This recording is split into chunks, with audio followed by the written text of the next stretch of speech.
चलिए शुरू करते हैं। आज हम 3ds मैक्स के अंदर सीखेंगे पैरामेट्रिक वॉल कैसे बनाते हैं। ठीक, यहाँ पैरामेट्रिक कहने का मतलब क्या है, यहाँ पे एक पैटर्न होता है, एक इमेज होती है। मैं आपको दिखाता हूँ, यहाँ मैंने एक इमेज डाउनलोड की हुई है।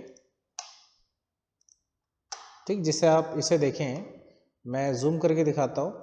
तो इस टाइप का जो पैटर्न क्रिएट होता है, ठीक है, स्लाइसिस टाइप में छोटे छोटे पार्ट्स होते हैं, इसी पैटर्न को कहते हैं हम पैरामेट्रिक वॉल। ठीक है, तो इसको बनाना स्टार्ट करते हैं। सबसे पहले क्या करते हैं, पीछे आप देख रहे हो एक वॉल बनी हुई है, तो क्या करें यहाँ पे वॉल रेडी कर लेते हैं। यहाँ पे एक लेते हैं यहाँ से बॉक्स। ठीक है, टॉप व्यू लिया मैंने, यहाँ से मॉडिफाई में गए आप यहाँ से, और यहाँ पर हम हाइट मेंशन कर देते हैं 10 फीट। ये हो गई विड्थ। विड्थ ले लिया मैंने 15 फीट और लेंथ ले ली मैंने यहाँ पर 9 इंच। ठीक है, अब दूसरे व्यू में चेक करते हैं, लेफ्ट साइड में वॉल के बाद क्या करेंगे, यहाँ पे एक रेक्टेंगल बना लेते हैं। ठीक, इसी के साइज के ले लिया, यहाँ से यहाँ तक ड्रॉ कर दिया, स्नैप बंद किया, ग्रिड ऑफ कर दूं ताकि आपको क्लियर दिखाई दे। अब इस वाले पार्ट को मैंने इससे अटैच कर लिया, तो इसी का पैटर्न बनाना है, ये दीवार के पास होना चाहिए। ठीक, यहाँ तक ये है सॉलिड और ये है स्केच। अब क्या करोगे आप, इसे कन्वर्ट टू कर लो स्प्लाइन। फिर क्या करोगे आप, वर्टेक्स ऑप्शन लो, यहाँ पे लो आप रिफाइन। रिफाइन का काम क्या है, और वर्टेक्स ऐड करना। जैसा आप यहाँ इमेज में देख रहे हो भाई, यहाँ से उठा हुआ है, फिर यहाँ से उठा है, यहाँ से भी उठा है, तो इस तरीके से आपको उसमें वर्टेक्स ऐड करने होंगे ताकि आप इसे खींच के वो फॉर्म बना सको।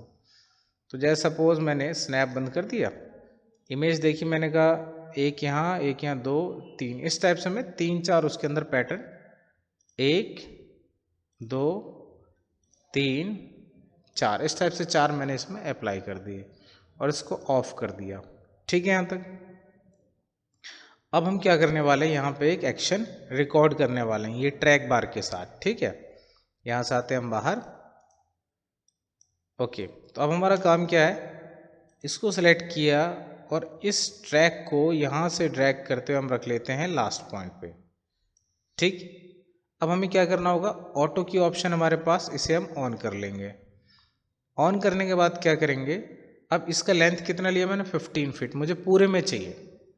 तो आप यहाँ पे क्या करें, ये होता है ऑफसेट मोड और एब्सोल्यूट मोड। देखो अभी जो चल रहा है वो है ऑफसेट, और अभी जो करंट में है वो है एब्सोल्यूट। तो ऑफसेट मोड में क्या होता है, जहाँ भी आपका ओरिजिन होता है उससे वो 0 मान के चलता है। तो एक्स डायरेक्शन मुझे कितने दूर रखना है, इसे 15 फीट पे, एंटर।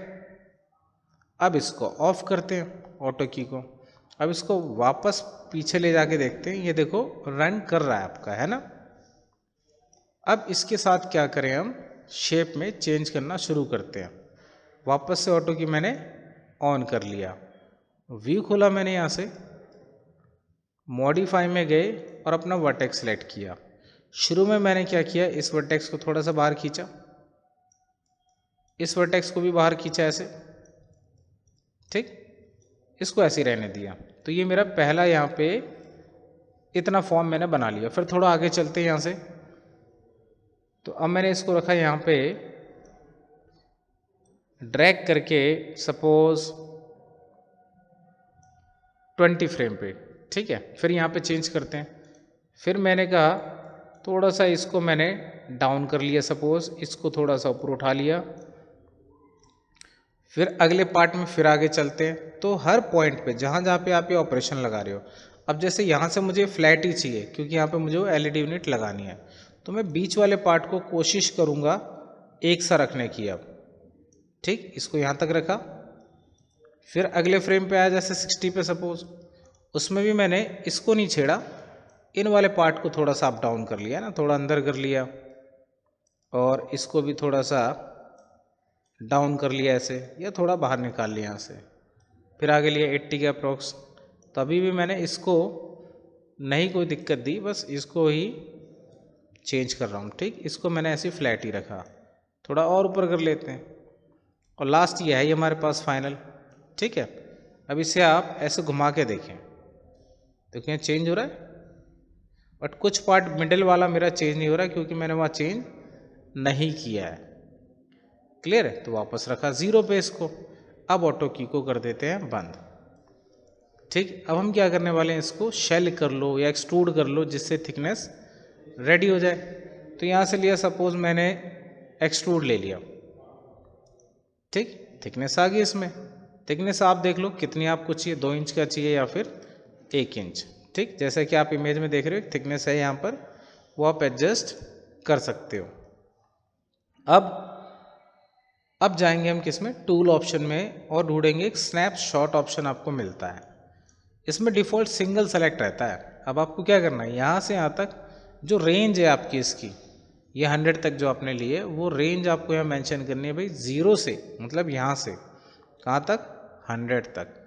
कॉपीज़, इनके बीच में कॉपी कितनी चाहिए आपको, 60 चाहिए, 50 चाहिए, वो आप यहाँ पे यूज़ कर सकते हो। सपोज़ मैंने अभी 60 ही रखा और ओके करके देखते हैं। तो यहाँ पे जब हमने इसे क्रिएट किया तो देखो ये हमारा इस टाइप से बन गया। ठीक, अब मैंने कहा इसके अकॉर्डिंग थिकनेस थोड़ी कम है, थोड़ी थिकनेस बढ़ाना चाहता हूँ, 2 इंच कर लिया सपोज। तो अब क्या हुआ, सिर्फ इसी की थिकनेस बढ़ी मुझे, बट सब में चेंज करना है। प्लस बीच में भी अगर आप देखो तो ये बहुत पास पास है, फिर यहाँ पे स्पेसिंग ज़्यादा हो गई, फिर एंड पे देखो फिर पास पास हो गया। और जबकि मेरी इमेज में क्या है, यहाँ पे एक सा पैटर्न है, इक्वल। तो हम क्या करेंगे, इसको अंडू करते हैं, Ctrl+Z। ठीक है, सबसे पहले एक थोड़ी सी थिकनेस बढ़ा लेता हूँ, सपोज 2 इंच।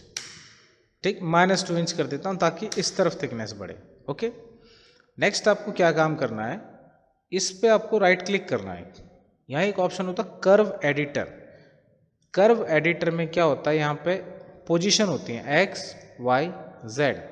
देखो ये है Z पोजीशन, फ्लैट है, Y भी फ्लैट है, और X वाली भी मुझे फ्लैट करनी है। X डायरेक्शन कौन सी है, जो इधर जा रही है।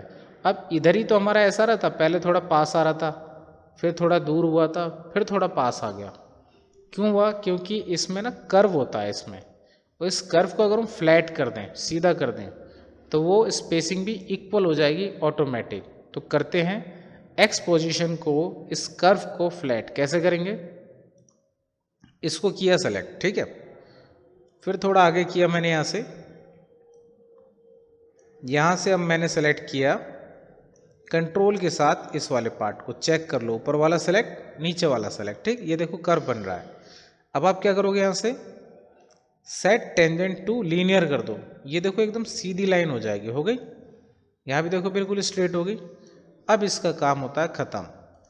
अब आप क्या करोगे, वापस से जाओ उसी में, टूल में, स्नैपशॉट लो, 60 कॉपीज़ ले लिया आपने, रेंज वही रखा, और अब करके देखते हैं फाइनली ओके। तो यहाँ पे अब आप देख सकते हो कि यहाँ पे पैटर्न आपका रेडी हो चुका है। अब इस पे आप कलर वगैरह देना चाहो दे सकते हो। ठीक, बाहर आते हैं कमांड से, मटेरियल लिया मैंने यहाँ से, पूरा सेलेक्ट किया और अप्लाई कर दिया। ठीक है, या फिर पीछे की साइड हम ग्रे दे देते हैं, सपोज इसको करते हैं ग्रे। ओके, फिर एक नेक्स्ट बॉल ले ली, वहाँ से मैंने क्या किया, अपने इनको ऑब्जेक्ट को सिलेक्ट किया, देखो सारे इक्वल पार्ट्स में, अब इस पर अप्लाई कर दिया।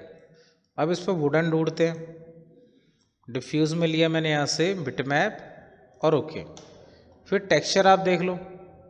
ठीक, टेक्सचर ले लिया मैंने, सपोज यहाँ पे वुडन सर्च करते हैं तो ग्रूव वाला पैटर्न है मेरे पास, एक्सटीरियर में देख लेते हैं, इसको ले लेते हैं और ओपन, और शो करो इसको आप, तभी विजिबल होगा।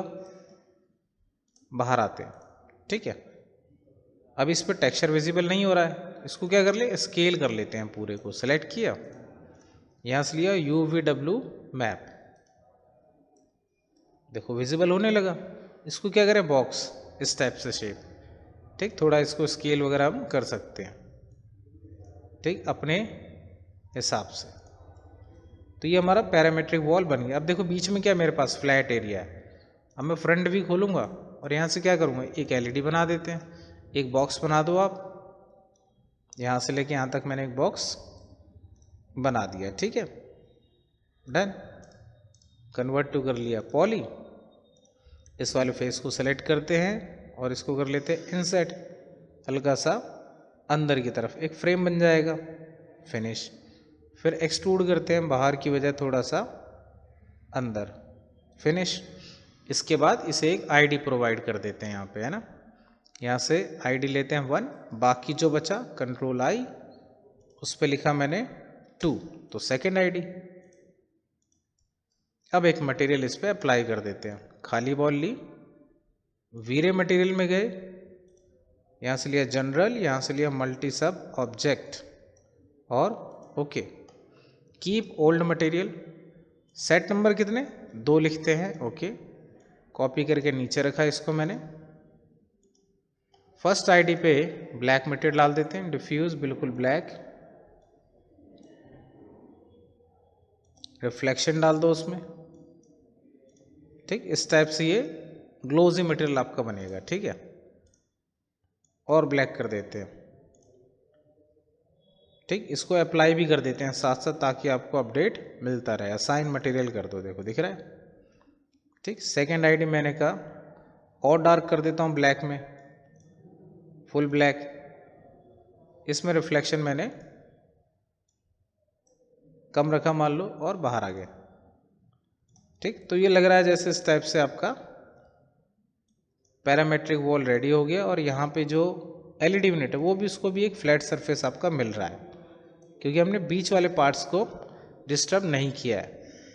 तो ये हमने क्या बनाया अपना पैरामेट्रिक वॉल। तो ये था आज का टॉपिक, पैरामेट्रिक कैसे बनाते हैं। फिर इसका एक सेकंड प्रोसीजर भी है, बट उसमें थोड़ा सा टाइम लगता है, वो भी मैं आपको बताऊंगा। तो आज के लिए इतना।